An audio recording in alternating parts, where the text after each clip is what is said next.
Jennifer Gledhill, the devoted nurse with a flawless reputation, and Michael Hayes, the ambitious paramedic who stood a dangerous passion, seemed worlds apart. Yet their secret affair would ignite a chain of betrayal, obsession, and violence that murdered and shocked an entire community. Welcome to Secret of Murder, where we explore the dark side of human nature and stories that shock communities around the world. I am your host, and today we are diving deep into the case that rooked the USA community in Toronto to Canada. If you are new here, please hit the subscribe button and the notification bell, because we upload new true crime content every day. Trust me, you would not miss what unfolds in this story. So make sure you match until the very end. Jennifer Gledhill's life appeared calm and ordinary, the kind of existence many in her small town admired. She worked as a nurse at the local hospital, where patients praised her kindness and dedication. At home, she shared a modest but comfortable life with her husband Paul, who adored her and believed their marriage was solid. To neighbors, Jennifer was polite and dependable, someone who could be trusted without question. Weekends were often spent in the garden, trimming flowers or sitting on the porch with a book, while evenings were filled with quiet dinners and the simple routines of married life. Everything about Jennifer's world gave the impression of stability, but beneath that surface, she was restless. Years of predictability had begun to weigh on her, leaving her wondering if the life she lived was the only one she would ever know. She craved excitement, something to stir her beyond the boundaries of her daily routine. That hunger for change was a secret she carried in silence, even from Paul, who had no reason to suspect the thoughts running through her mind. Friends described her as content, never realizing she longed for something different. This hidden discontent grew stronger with each passing season, and though Jennifer kept smiling and moving through her responsibilities, she began to notice the emptiness creeping in. The sense of unease followed her everywhere, from the sterile corridors of the hospital to the quiet evenings in her home. For Jennifer, the weight of perfection felt heavier each day. She told herself she should be grateful for what she had, yet in her heart, there was an ache she could not ignore. It was this ache that would soon lead her down a path from which there was no return. Michael Hayes arrived at the hospital in the middle of summer, a young paramedic with sharp features and a confident stride that made people notice him instantly. He was new to the town, full of energy and eager to prove himself. For Jennifer, his arrival was like a spark in an otherwise routine life. Their paths crossed often during long shifts, and conversations that started out professional soon drifted into personal territory. Michael's humor and restless charm were unlike anything she experienced with Paul, who was steady but predictable. She found herself drawn to the thrill of being noticed, of feeling a kind of attention that made her pulse quicken. At first, she told herself it was harmless, nothing more than friendly exchanges. But the late-night shifts blurred boundaries, and stolen glances turned into lingering moments. Before long, Jennifer and Michael were sharing secrets in quiet corners, finding excuses to see each other outside of work. What had begun as a small distraction quickly grew into something she could not ignore.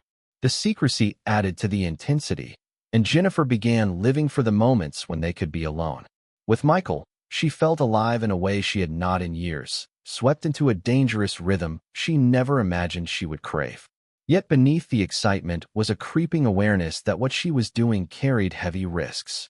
Paul remained unaware, still trusting her completely, while Jennifer learned to juggle her double life with careful precision. Each lie she told came easier than the last, and each meeting with Michael pulled her deeper into a world she knew she should resist. The line between temptation and betrayal had already been crossed, and Jennifer was in far deeper than she had planned. Jennifer's life became a balancing act, each day carefully constructed to keep her two worlds from colliding. To Paul, she remained the devoted wife who managed the home with quiet reliability, yet behind that mask, she was consumed by her connection to Michael. She attended family dinners, laughed with friends, and went to church on Sundays, always wearing the same gentle smile that convinced everyone she was content. Beneath that smile, however, the tension was growing. Every moment at home felt like a performance, every word measured to hide the truth. When Paul asked simple questions about her schedule, she answered quickly, her voice steady even though her heart raced. At work, she leaned on the chaos of hospital shifts as a shield, using the long hours as an excuse to disappear into Michael's arms. The thrill of secrecy was intoxicating at first, but soon it became suffocating. She found herself constantly glancing at her phone, deleting messages, and rehearsing explanations before she needed them.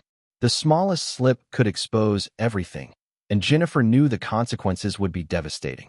Yet she couldn't bring herself to stop. Nights with Paul felt colder, as if the warmth they once shared had been replaced with silence. She noticed the way he studied her sometimes, a flicker of doubt in his eyes, but she dismissed it quickly, telling herself he would never suspect the truth.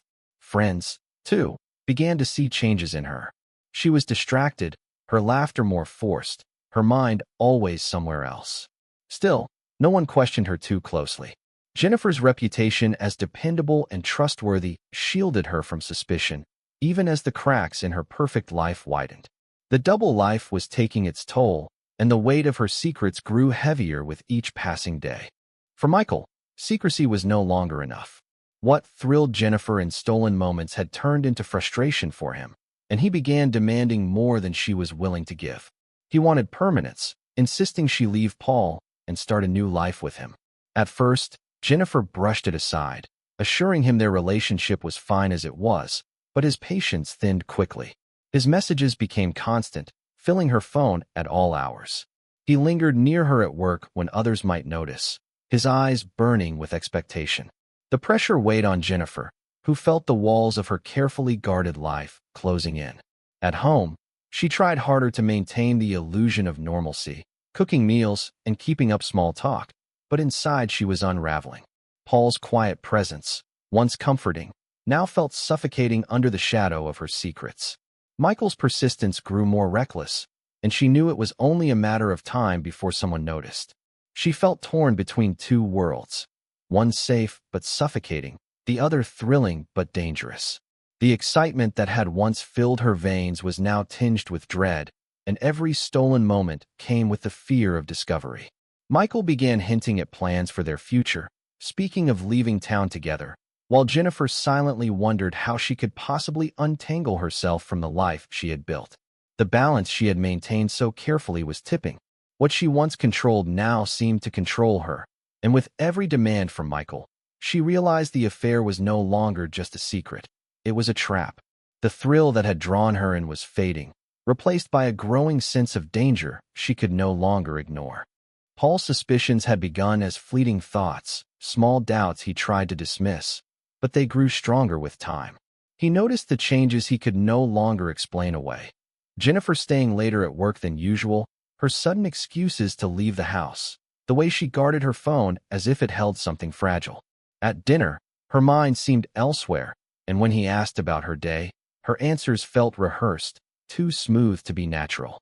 Quietly, he began to watch her more closely, collecting small pieces of evidence that didn't fit the woman he thought he knew. Receipts for dinners she had never mentioned, a hotel booking on their shared account, and a new perfume scent that lingered on her clothes all sharpened his suspicions. Friends, too, started to murmur. Some said Jennifer seemed distant, distracted, and unlike herself. Others noticed she avoided Paul's gaze when they were together in public. The whispers reached his ears, feeding the unease he tried to push aside. One evening, driven by a mix of doubt and determination, Paul decided to follow her. He trailed her car through winding streets, his hands gripping the wheel tightly. But Jennifer, perhaps sensing something was wrong, caught sight of him in her rearview mirror. The moment shattered her fragile calm. She knew then that her double life was dangerously close to exposure. Fear rushed through her as she realized the lies she had built could crumble at any moment. The mask she wore so carefully was slipping, and Paul's once unwavering trust was turning into suspicion she could not control. The life she had worked so hard to keep separate was now colliding, and Jennifer felt the first true wave of panic that her secret affair was on the verge of being revealed. Michael's persistence soon turned into something darker. When Jennifer tried to create distance, hoping to quietly end the affair, he refused to let go. His messages shifted from pleas to threats, each one more alarming than the last. He told her he had saved their conversations, that he could show Paul everything if she dared to walk away. The thought of her husband learning the truth, of her colleagues discovering her betrayal, filled Jennifer with dread. Her reputation as a caring nurse, the respect she had built in the community, and the image of a stable marriage would all collapse in an instant. The more she tried to reason with him, the more forceful he became. He began showing up outside her work when she wasn't expecting him, watching her with a cold intensity that unsettled her. What once felt like passion now felt like possession. Jennifer realized she was no longer in control. Michael held the power, and he knew it. Every day, she carried the weight of his threats like a shadow, hiding her fear behind the same calm smile she had always shown the world. At home, the pressure grew unbearable. Paul's suspicion had already shaken her, but Michael's behavior left her trapped between exposure and destruction. The walls were closing in on all sides, and Jennifer's life felt as if it was spinning towards something she could no longer escape. She told herself she could manage it, that she could keep the truth buried, but deep down she knew the situation had turned dangerous. What began as a secret thrill had evolved into a nightmare, and Michael's hold over her tightened with every demand. The secret affair had become a noose, and Jennifer felt it tightening around her neck. The night of September's storm marked the point of no return. Jennifer agreed to meet Michael on a deserted stretch of road outside town, a place hidden by trees and far from curious eyes. She told herself the meeting was to end things once and for all, but in truth, she arrived with a plan darker than any she had ever imagined. In her car, wrapped in a dish towel, lay a kitchen knife she had taken from her home. The rain fell steadily, turning the dirt roadside into slick mud, and the air carried the heavy silence of a night filled with tension. Investigators would later piece together the chain of events, but what they believed happened was chilling. The confrontation between Jennifer and Michael escalated quickly. He pushed her, reminded her of his threats, and refused to release the grip he had over her. The fear and pressure she had carried for months boiled over into rage. In those frantic moments, Jennifer lashed out, striking with the knife again and again until Michael collapsed in the mud. His phone fell from his hand, the proof of their affair slipping into the rain-soaked ground. When the reality of what she had done sank in, panic seized her. She tried to drag his body deeper into the woods, her clothes soaked and streaked with mud, her breath ragged as the storm raged overhead. With trembling hands, she stumbled back to her car, leaving behind the man who had once consumed her thoughts. Driving home through sheets of rain, Jennifer clutched the steering wheel tightly, her mind reeling with terror. She had crossed an irreversible line. What had begun as a secret desire had ended in blood, and there was no turning back. The morning after the storm, Michael's absence was immediately felt. At the hospital, his colleagues grew concerned when he failed to arrive for his scheduled shift, something he had never done before. Calls to his phone went unanswered, and messages remained unread. Friends stopped by his apartment only to find his car missing and his belongings untouched. Within 24 hours, worry turned into alarm, and the police were notified. A search was launched, beginning with the places Michael was known to frequent. Officers questioned his co-workers, family, and neighbors, but no one had seen him since the night of the storm. Flyers with his photo were posted around town, and search teams combed through wooded areas nearby. Jennifer, meanwhile, played her role with calculated care. She expressed concern to colleagues, shaking her head and whispering about how strange his disappearance was, while inside she battled the growing fear that every knock on her door might be the police. Rumors began to swirl quickly in the small community. Some speculated that Michael had left town suddenly, while others whispered of darker possibilities. Detectives dug into his personal life, uncovering hints of a relationship he had kept hidden. They traced his phone records, noting a familiar name that appeared again and again, Jennifer Gledhill. As suspicion quietly shifted toward her, Jennifer did her best to maintain composure. She kept her routine, went to work, and smiled when others asked questions. But the weight of her secret pressed harder each day. Behind closed doors, she scrubbed at her clothes, tried to erase traces of mud, and hid the knife she had failed to clean completely. She told herself the storm might have concealed her actions, but deep down she knew the truth would not stay buried forever. Detectives worked tirelessly to piece together Michael's final movements, and the trail soon pointed to Jennifer. Phone records revealed dozens of late-night calls and messages exchanged between them, far too frequent to be dismissed as casual contact. Surveillance cameras from a gas station on the edge of town captured Jennifer's car on the night of the storm, driving in the direction of the deserted road where Michael was last believed to be. Each discovery chipped away at the image she had spent years building. When investigators questioned her, Jennifer tried to remain calm. She claimed their relationship was professional, insisting she had no knowledge of his whereabouts. But inconsistencies in her story quickly became apparent.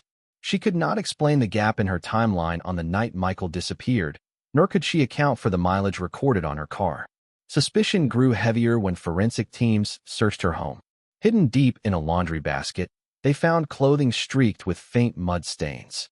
In the kitchen drawer, the knife she had attempted to clean bore microscopic traces of blood that matched Michael's DNA. The evidence was undeniable. Neighbors recalled seeing Jennifer return home late that stormy night, soaked and unsettled. Colleagues mentioned the unusual tension between her and Michael in the weeks before his disappearance.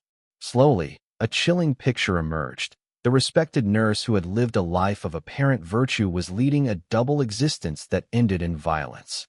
Jennifer was arrested at her home, led away in handcuffs as shocked neighbors watched from their porches. The woman once admired for her kindness and reliability was now the prime suspect in a murder case. What had begun as whispers of suspicion had hardened into a case the police were certain they could prove. The trial of Jennifer Gledhill drew national attention, filling the courtroom with reporters, curious locals, and grieving friends of Michael.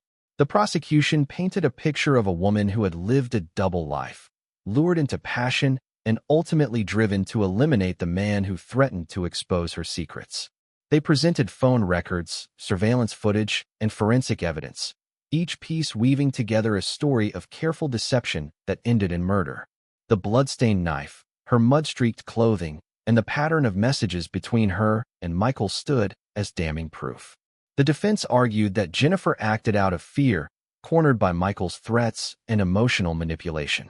They described her as a woman overwhelmed, desperate to protect her reputation and marriage. But the jury saw more than desperation. They saw deliberate choices, each one escalating until it ended with a fatal act of violence. Witnesses testified about the changes in her behavior, the distance she had created from Paul, and the obsession Michael had displayed in the weeks before his death. After days of deliberation, the verdict was delivered, guilty of murder. Jennifer sat motionless as the words were read, her once careful mask finally shattered. She was sentenced to life in prison, her future sealed behind bars. Paul, devastated and humiliated by the betrayal, left town quietly, selling their home and cutting ties with the community that had once admired them. The garden Jennifer once tended with pride grew wild and untamed, a haunting reminder of the life that had been destroyed. The case of Jennifer Gledhill became a cautionary tale, retold in headlines and documentaries as an example of how hidden desires can unravel into tragedy. A secret affair that promised escape instead delivered ruin, leaving behind a legacy of betrayal, violence, and irreversible loss.